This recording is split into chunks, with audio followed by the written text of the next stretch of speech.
ambag ko lang sa atin, sa mamayan, yung pagsasaka. Kasi wala mo nang maiambag na, halimbawa, hindi ko na ako nakatapos ng pag-aaral. So lang alam ko pagsasaka. At saka yung inaani naman namin dito, hindi kami lang nakinabang. Lahat na nakikinabang. Yung nagtutulak sa akin na hindi pa sarili iniisip na. Yung para sa lahat.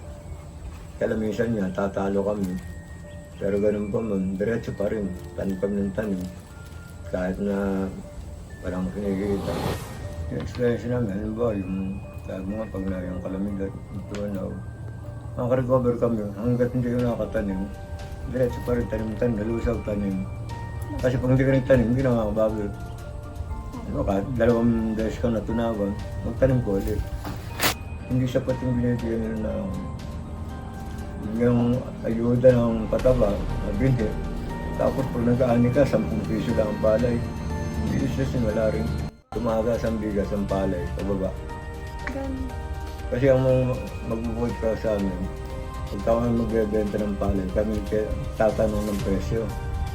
Pagka bibili ka ng bigas, kami rin tatanong kung magkano. Kasi yung local na ako natin, produkto, pababa ang presyo. Kaya ang kawawa, mga magsasaka.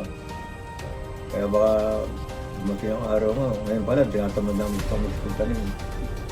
Kasi walang nangyayari. Kung may anak kong dalawa, hindi na pag-aaral. Maraming proseso nga taka na puro gastos. Kaya na pagka yung nakalamidad, naulan yung sabog mo, malulusaw. Balaso ulit, palit ulit. Ano mo lang ng panibago. Pinhin na naman. Napakamahal ng bini. Kaya bago makakapag-ano yan, minsan nga, sako na natin ito sa magsasaka. Sako na lang na nayog.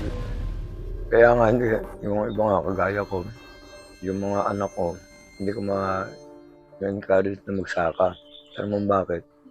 Kasi nakikita ng mga bata na alam gano'ng nangyayari. Nung araw talaga, kumikita magsaka, ngayon hindi na. Puro gastos. Kaya yung mga ko, sabihin magsaka, mag-aral ka para hindi ka matulad. Pero pangit yung dinidiscourage mo na malaunan, wala nang susunod sa amin. Sino pa magsasaka? Kaya minsan nga, ang pinag-aangkuhan lang namin, yung pinagkakautangan. 1 day million rin magsaka. Pag nag-ano kinabukasan, bayad ang utang. Kinabukasan, ala na ulit. Magtanim ko na ulit. Yung nakakatawid ka lang sa pang-araw-araw na pagkain. Kaya magsaka, pag magbebenta kayo, magtatanong kung gaano bibilin sa'yo.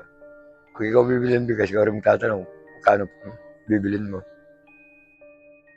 Sila ang tatakda, hindi magsasaka.